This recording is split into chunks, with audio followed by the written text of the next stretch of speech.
അങ്ങനെ എല്ലാവരെയും പോലെ ഞങ്ങളും ഈ കൊല്ലത്തെ ഓണം ആഘോഷിച്ചു. നമ്മുടെ ഓണം സ്റ്റാർട്ട് ചെയ്ത് ഉത്രാടത്തിൻ്റെ അന്ന് തന്നെ സ്റ്റാർട്ട് ചെയ്തു. അപ്പോൾ തലേദിവസം ഉത്രാട സദ്യ എല്ലാം ഉണ്ടായിരുന്നു. ഉത്രാടത്തിൻ്റെ തലേദിവസത്തുള്ള പ്രോഗ്രാംസ് കാര്യങ്ങളൊക്കെ വേണ്ടിയിട്ട് നമ്മുടെ മാമൻ്റെ വീട്ടിലേക്ക് നമ്മൾ പോവാണ്. മാമൻ്റെ വീട്ടിലായിരുന്നു ഉത്രാടം. അതിനിടയ്ക്ക് പിള്ളേരവിടെ ഉത്രാടപ്പൂക്കളൊക്കെ ഉണ്ടാക്കിയിട്ടുണ്ടായിരുന്നു. കിച്ചണിലേക്ക് ചെന്നപ്പോൾ അവിടെ നമ്മുടെ നെയ്ബേഴ്സ് എല്ലാവരും കൂടെ കൂടിയിരുന്ന് സ്ത്രീകളായിട്ടുള്ള എല്ലാവരും ഫുൾ വെജിറ്റബിൾസ് കട്ട് ചെയ്യുന്ന പരിപാടിയിലാണ്. അതിനിടയ്ക്കാണ് നമ്മളോട് പറയുന്നത് ഏതൊക്കെയോ വെജിറ്റബിൾ ഐറ്റംസ് മാറിപ്പോയി എന്ന് പറഞ്ഞിട്ട് മാമനെ ചേച്ചി ചീത്ത വിളിക്കുന്നുണ്ട്. അത് കഴിഞ്ഞ് ഞങ്ങളത് വാങ്ങാൻ വേണ്ടി പോവാണ്. അപ്പോൾ ലിസ്റ്റ് എഴുതി തരാണ്. സനൂപേട്ടൻ്റെ കടയിലേക്ക് ഞങ്ങൾ പോയത്. പുള്ളി അപ്പോൾ എല്ലാ സാധനങ്ങളും നമ്മൾ വിളിച്ച് പറഞ്ഞപ്പോൾ എടുത്ത് വെച്ചിട്ടുണ്ടായിരുന്നു. അപ്പോൾ എല്ലാം എടുത്ത് നമ്മൾ നേരെ തിരിച്ച് വീട്ടിലെത്തി കഴിഞ്ഞപ്പം അവിടെ എല്ലാവരും പല പല സ്ഥലങ്ങളിൽ നമ്മുടെ ഈ തനി കേരളം മലയാളി തനിമ വിളിച്ചു നടത്തുന്ന രീതിയിൽ എല്ലാവരും കൂടി ഇരുന്നിട്ട് പല പല പണികൾ ചെയ്യുന്നു. ഞങ്ങൾ അതിൻ്റെ ഇടയ്ക്ക് ഇരുന്ന് മിച്ചർ കഴിക്കുന്നു. ആണുങ്ങളല്ലെങ്കിലും പല പ്രോഗ്രാമിനും മിച്ചറാണല്ലോ കഴിക്കുന്നത് ഏറ്റവും കൂടുതൽ. പിന്നെ അതേപോലെ തന്നെ മുറ്റത്ത് ഏറ്റവും മുന്നിലായിട്ട് പിള്ളേരിരുന്ന് പൂക്കൾ ഞോക്കുന്നുണ്ടായിരുന്നു. പിന്നെ എല്ലാവരും കളി തമാശകളും കാര്യങ്ങളെല്ലാം പറഞ്ഞ് ഓരോ പണിയിൽ ഇങ്ങനെ വ്യാപൃതരായിക്കൊണ്ടിരിക്കുകയാണ്. ഇതിനിടയ്ക്ക് എല്ലാ പ്രോഗ്രാമിനും ആണുങ്ങൾക്ക് തേങ്ങ ചേരാൻ കിട്ടും, എനിക്കും കിട്ടി. ഇനിയിപ്പോൾ നമ്മൾ പുളിഞ്ചി ഉണ്ടാക്കുന്ന പരിപാടിയിലാണ്.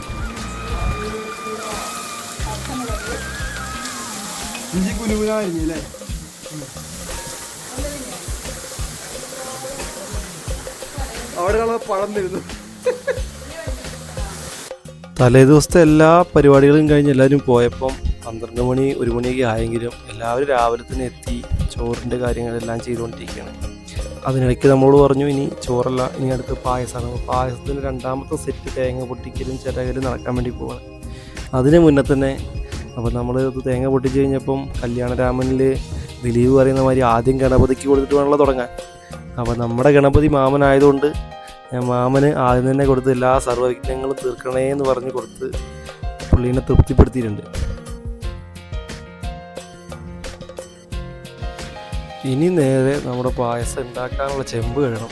അത് നമ്മുടെ അത് ഗണപതിനെ തന്നെ വിട്ടേക്കുന്നതിനായിട്ട് പുള്ളി നല്ല പ്രത്യേക ചെമ്പൊക്കെ കഴുകുന്നുണ്ട്. അവിടെ അവിയലിന് വേണ്ടിയിട്ടുള്ള കൂട്ടുകളെല്ലാം ഇട്ട് അവിയൽ അടുപ്പിച്ച് വെക്കാൻ പോവാണ്. പിന്നെ നമ്മൾ പതിപോലെ തേങ്ങ ചിരകുന്നു, കാരണം പായസം വേണമല്ലോ. ആ സമയത്ത് പിള്ളേരെല്ലാവരും കൂടെ കൂടിയത് അത്തപ്പൂക്കളം ഉണ്ടായിക്കൊണ്ടിരിക്കുകയാണ്. അവരുടെ വമ്പൻ പ്രീതി കൊച്ചു പിച്ചടക്കം അത്തപ്പൂക്കളം ചെയ്യാൻ വേണ്ടിയിട്ട് വളരെ ഉത്സാഹത്തോടു കൂടി നിൽക്കുന്നു. മാമൻ അതിൻ്റെ അകത്ത് കയറി വീശുന്നുണ്ട്, അടുപ്പിൻ്റെ അകത്ത് കയറി വീശുന്നുണ്ട്. പുള്ളിക്ക് ഈ വീശാനല്ല വശം എന്നാണ് പറഞ്ഞത്. ശർക്കര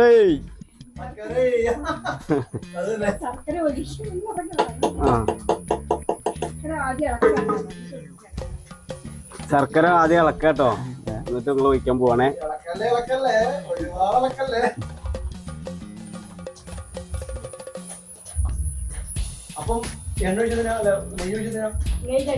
ചട്ടി അടി പിടിക്കാതിരിക്കാൻ നെയ്യ് ഒഴിക്കും. അപ്പോൾ ഇനി നേരെ അണ്ടിപ്പരിപ്പ് മുന്തിരിയും ഫ്രൈ ചെയ്തെടുക്കുകയാണ്. അപ്പോൾ അതിന് ശേഷം ഇനി അത് ഓൾമോസ്റ്റ് അടയൊക്കെ അവിടെ വെന്ത് കഴിഞ്ഞു. അപ്പം അടയിഞ്ഞ് അതിനകത്തേക്ക് ഇടണം. ഇട്ടതിന് ശേഷം മാത്രമാണ് ഇനി അടുത്ത കാര്യങ്ങൾ നടക്കുള്ളൂ. ഇടയിൽ കൂടെ എനിക്ക് ഒരു മിൽക്ക് മെയ്ഡ് നോപ്പണിക്കാൻ വന്നു, പക്ഷേ അത് കയ്യിൽ പോന്നു. എന്ത് ചെയ്യാൻ പറ്റും, ഒരു രക്ഷയില്ല. പണിപാളി. ഇനി അത് കത്തിയും കൊണ്ട് കുത്തി തുളിക്കാം. കുറുകിയില്ലേ പാല്?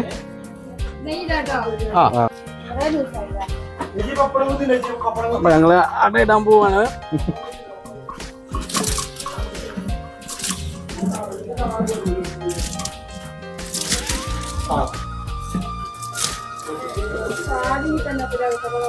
ഇതിനകത്ത് ചേർക്കാൻ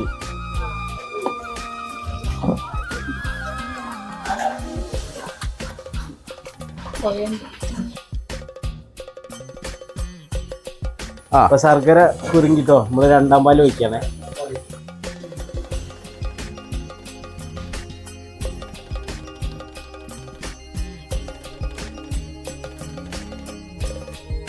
പിടിച്ചോ?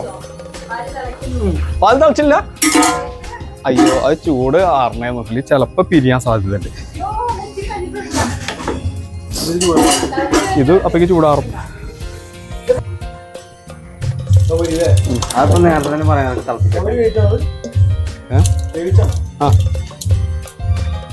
വരിട്ടോ ആ ചവരിട്ടെ, പക്ഷെ വേറെ കാര്യം കേട്ടോ. അതല്ല, അത് കുഴപ്പമുണ്ടാവില്ല. ഇപ്പൊ ഇനി ഇതും കൂടി വരുമ്പോ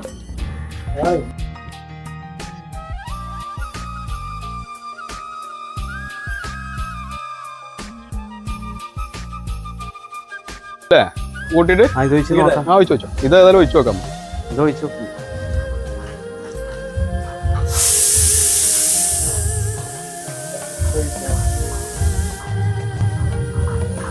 ഇപ്പൊ നമ്മൾ പൊടി ഇടാൻ പോവാണ്. ഏലക്ക ചുക്ക്,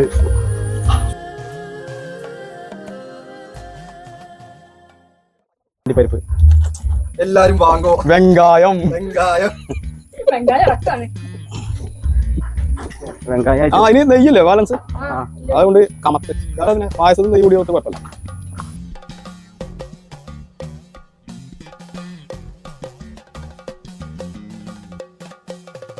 അങ്ങനെ നമ്മുടെ കാത്തിരുന്ന പായസം റെഡിയായി. അപ്പോൾ അതിൽ നിന്ന് ഞാൻ തന്നെ അങ്ങ് ടേസ്റ്റ് ചെയ്ത് നോക്കി. കാരണം പുകഴ്ത്തി പറയണമെങ്കിലും ഇകഴ്ത്തി പറയണമെങ്കിലും നമ്മൾ ടേസ്റ്റ് നോക്കണമല്ലോ. ഇനിയിപ്പോൾ എല്ലാവരും കൂടെ ടേസ്റ്റ് നോക്കൽ ഒരു ചടങ്ങാണല്ലോ. അപ്പോൾ പ്രത്യേകിച്ച് പായസം ആകുമ്പം അത് ഇഷ്ടപ്പെടാത്തതായിട്ട് ആരുമില്ലല്ലോ.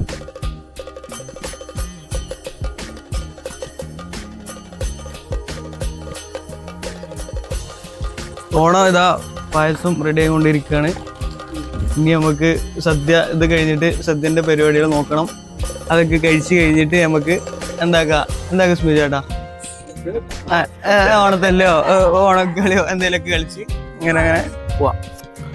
അങ്ങനെ കാത്തിരിപ്പുകൾക്ക് വിരാമമായിട്ട് നമ്മുടെ അത്തപ്പൂക്കളുടെ പിള്ളേർ വളരെ മനോഹരമായിട്ട് റെഡിയാക്കിയിട്ടുണ്ട്. ഭക്ഷണ സാധനങ്ങൾ, തോരന്, കാളന്, മോരുകറി എല്ലാം റെഡിയായിട്ടുണ്ട്. ഇനി നമുക്ക് ഭക്ഷണം എല്ലാവർക്കും വിളമ്പി കൊടുക്കുകയാണ്. ആദ്യം തന്നെ പിള്ളേർക്കും കാർന്നോമാർക്കും ആണ് നമ്മൾ കൊടുത്തിരുന്നത്. കാരണം അവരാണല്ലോ നമ്മുടെ മെയിൻ ഗസ്റ്റ് ഓണത്തിന്. അപ്പോൾ അങ്ങനെ എല്ലാവരും ഭക്ഷണം കഴിച്ചു. കുറച്ച് പേര് ഭക്ഷണം കഴിച്ചതിന് ശേഷം അവിടെ ഇരുന്ന് പിള്ളേരെ കളിപ്പിക്കുന്നു, പൂക്കളം നോക്കുന്നു, പല പല കലാപരിപാടികളായിരുന്നു, ഫോട്ടോഷൂട്ട് കാര്യങ്ങൾ എല്ലാം നടന്നു. അങ്ങനെ എല്ലാവരും ഭക്ഷണമൊക്കെ കഴിച്ച് കഴിഞ്ഞ് ബൈ പറഞ്ഞ് എല്ലാവരും നമ്മൾ നേരെ പോയത് നമ്മുടെ ക്ലബിലേക്കാണ്, നമ്മുടെ വായനശാല ക്ലബിലേക്കാണ്. അപ്പോൾ അവിടെ ഓണപ്പരിപാടികളെല്ലാം ഉണ്ട്. അതിന് മെയിനായിട്ടുള്ള വടംവലിയാണ്. വടംവലിയിൽ നമ്മുടെ യാസ് ക്ലബിൻ്റെ പുലിക്കുട്ടന്മാരായിട്ടുള്ള നമ്മുടെ പിള്ളേർ വലിച്ച് അടിച്ചോണ്ട് പോയി. അതൊക്കെ കാണാം.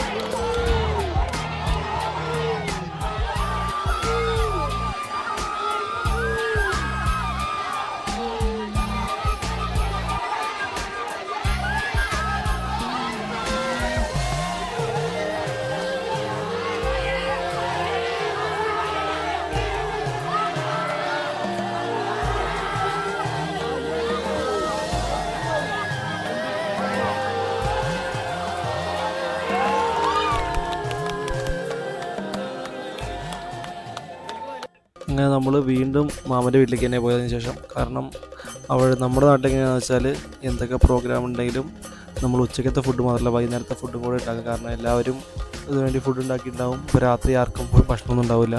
അപ്പോൾ നല്ലൊരു കൺസേണാണ്. നമ്മളെല്ലാവരും കൂടെ പോയിട്ട് അത് രാത്രിക്കത്തെ ഭക്ഷണം കഴിച്ച് ചെമ്പും കഴുകി വെച്ചിട്ട് നമ്മൾ പോകുള്ളൂ, പാത്രം എല്ലാം കഴുകി വെച്ചിട്ട് നമ്മൾ പോകുള്ളൂ. കാരണം നമ്മൾ എല്ലാവർക്കും ഹാപ്പി ആയിട്ട് ഒരു ദിവസം കംപ്ലീറ്റ് അടിച്ച് പൊളിക്കലാണ് നമ്മളത്. അപ്പോൾ എല്ലാവർക്കും ഹാപ്പി വേണം. ബൈ.